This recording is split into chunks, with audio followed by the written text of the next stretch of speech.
Assalamu alaikum. Ciao, konnichiwa, bonjour, hola. Good morning, good morning, good morning. This is Ken at 10 on the road. Different environment, not a virtual background today. Oh no, I'm bringing you somewhere. Come with me. We are in the jewel that is Norbury's crown, Pollards Hill. Why have I brought you here instead of in the office, you ask? Good question. Well, the main thing is this. Look behind me.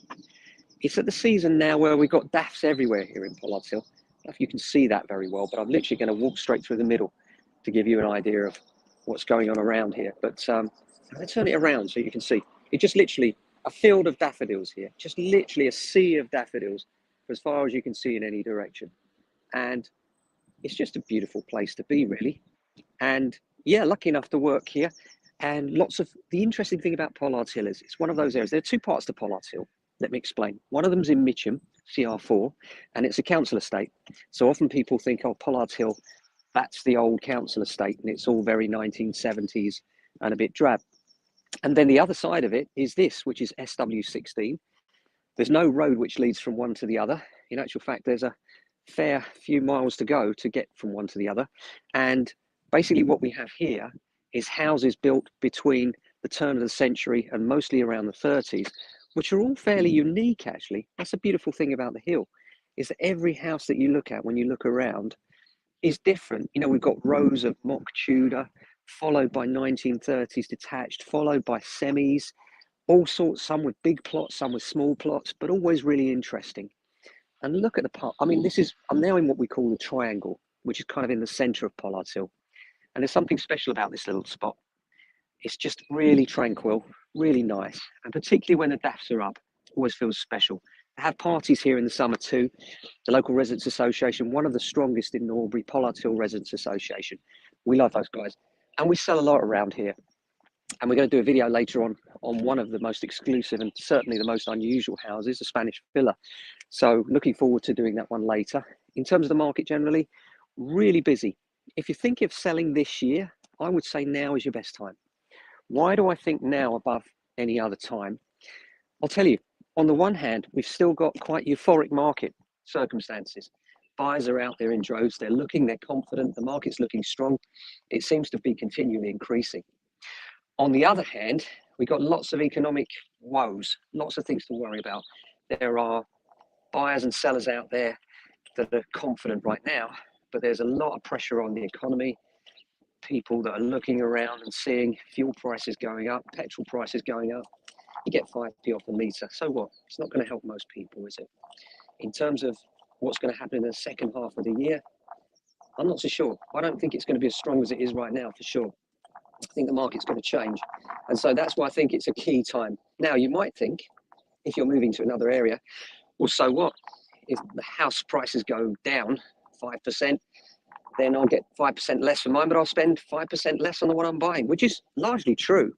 The difficulty is that when the market drops off a bit, people choose not to sell.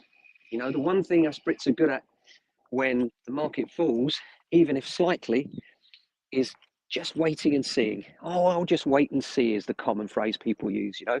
I'll just wait and see. And that doesn't help the market at all. What happens is that we just stifle the market. There's not enough stock around. So it's not that necessarily prices will fall off a cliff. They won't. They may come down a little bit. We may see a bit of a correction. Only time will tell, because against that, we have the backdrop of prices not really moving here in London while the rest of the country moved dramatically, and London becoming popular again now that the pandemic appears to be easing. So there are reasons why the market may be as strong or stronger, but equally, it could fall back a bit, certainly with the economic backdrop looking very complex and a bit tough. So from that point of view, I think it's a really good time to move. It's not just about the sale price you will get, but it's actually about having available properties that you might be able to go and find. So the big thing for most people when you're selling is not actually the selling bit. You want to fall a little bit out of love with the one that you're living in at the moment, even if you do love it. But more importantly, what you can buy. What is your money going to buy you? That's the important thing, isn't it? And that involves supply. And spring is the best time of the year, bar none, for new supply of stock coming into the market. So if you're looking for a house, spring's the best time to be in a position to buy it, which means the best time to sell and get yourself in that position. So we just finished the podcast today. There's a few more hints, tips and tricks updates as always on that. So do look out for that. We'll be publishing that later today. Look out for the Property Buyer and Sellers podcast on your favorite provider or on our website. Just click the link, the Property Buyer and Sellers podcast. Just heading in now to Briar Road, which is another part of Pollards Hill, which is rather nice. And look at these trees. I love it. Don't you love it when the blossom comes out on the trees? Look at this tree behind me here. I'm just going to stand under it so you can see it. The bees love it too, don't they? But what a tree. And it's just everywhere at the moment. It's just that lovely time of year where everything just feels and looks great. Now Briar Road coming into this area. And this is another triangle, really. We've got a little green in the middle. Lovely community. Everybody kind of knows each other around here. It just feels really comfortable and something nice about it because it's a cul-de-sac, a close. All we've got are some garages up the top. And then in this case, mostly 1930s, 3-bedroom terraced housing, many of which has been extended to 4 bedrooms and beyond. And again, we have this lovely green, which you can see behind me there. And again, loads of daffodils all around here. And some bigger houses with nicer architecture as you look around as well. We've got these L-shaped houses, which are really lovely size, and they're quite different too. Nice community too. That's the thing about Pollards Hill. You know, I always remember one of the local pastors saying to me, the thing about Pollards Hill, he's worked in all sorts of areas, but he's never been in an area with such a great community that comes together to help each other. And that's really what makes an area, isn't it? It's not about the bricks and mortar. It's not about the physical. It's about the people. And we have some fantastic characters. Sadly lost a few as well during the pandemic. That's an inevitable consequence of that awful disease, but there we are. So apart from that, rentals. Let me talk to you about rentals. Rentals, absolutely mad, absolutely crazy. What's happening at the moment with rentals is we're putting properties live and there are so many people applying that we literally have to pull the property down off the market once we've got to a certain level. You know, we're pre-qualifying people as we always do, making sure they are who they say they are and they fit our requirements for the let. And then so many people do that we're ending up with multiple viewings and then having to take the advert down because too many people are inquiring. We're finding the same for properties around the £500,000 mark as well. There's so many people are queuing up to view that it's crazy. So, but particularly on the residential letting side, there's just not enough stock available. And people are really feeling the pinch on the one hand. On the other hand, the popularity of small self-contained units, I don't know, maybe we're splitting up more.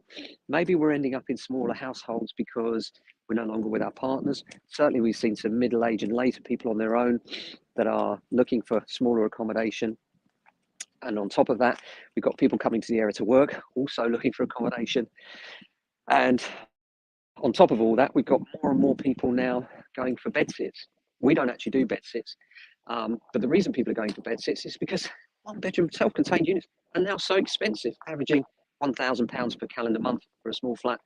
Crazy as that is, it really is nuts. But that's what you have to pay because that's the market, as it were. And there's a triangle behind me. So yeah, special time to see Pollards Hill in the spring. And I just thought I'd walk you around with me. There's the green. I hope you can see that. Have a good look around. It's just beautiful. Just a lovely part of the world. All the colours coming out. Just nice to see, isn't it? Hope you enjoyed it. I certainly have. Nice brisk walk before we get into the office and start selling again. Friday's a really important day for us. Many of you will know.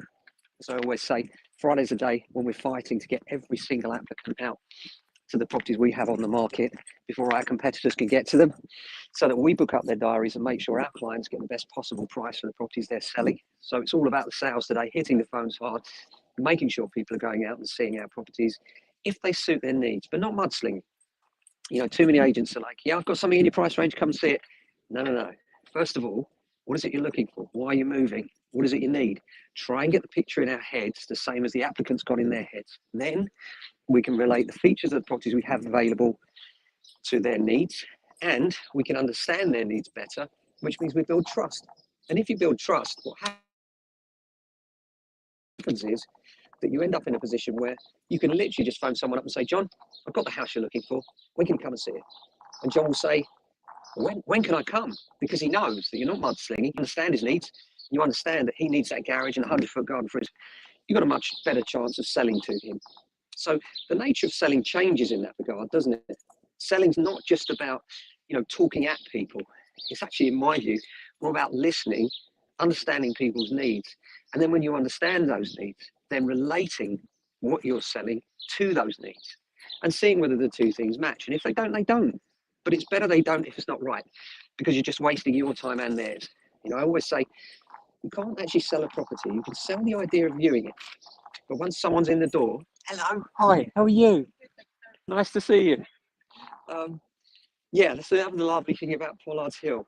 It's just, you know, you walk around here and just see familiar faces all the time. Sorry, where was I? Yeah, so relating features to benefits, really important, but you can't actually sell a house. House has to sell itself for its own reasons. Why? Well, simply this. When somebody walks through that front door, it has to be right for them, for their family. Has to be right for them, for their family. And they will be looking at it and asking themselves, number one, how does this compare? With everything else we've seen, how does this compare for the money? But remember those words, for the money. Not just how does it compare with a wider market, but in the price range that they have, are they comfortable here? Does it suit their family's needs? Can it be the one? And for most of us, we kind of know that when we walk through the front door these days. The amount of times I've spoken to people, and they said, when we walked through the front door, we knew it. And that's because they already know the location. They've probably already seen the pictures, the floor plan, the layout. They're already excited. They walk in the door and it exceeds their expectation, hopefully. That doesn't always happen. Sometimes it's less than their expectation, and that's disappointing. And that's why I think some agents, they mislead with their description of houses. And that's really frustrating for buyers, gives the whole industry a bad name. And we're much more realistic with our expressions. We tend not to over-describe. If we've got a bedroom which we know is not quite a bedroom, it's on the ground floor, perhaps we might describe it as a 2-stroke 3 rather than a 3, so people get some sort of perspective on the fact that it might not be a traditional layout. And really just try and be as honest as you can. That's all you can be, really, isn't it? Try and provide a good service to people. And I've been very privileged with dealing with the majority of sales in this area, and it's, you know, just such a lovely community. So if you want to buy in Pollards Hill, then have a look around now. Springtime, it is blessed with the most beautiful display of daffodils, mostly provided by local residents coming out and doing the hard work and planting all those bulbs every year and making it just so beautiful. So that's it for today. I'm going to go and sell some houses now. Hope you enjoyed the show, and I hope you enjoy your weekend. Stay safe and well. Look after yourselves, and if you can, your family and friends. I'll speak to you on Monday. Take care.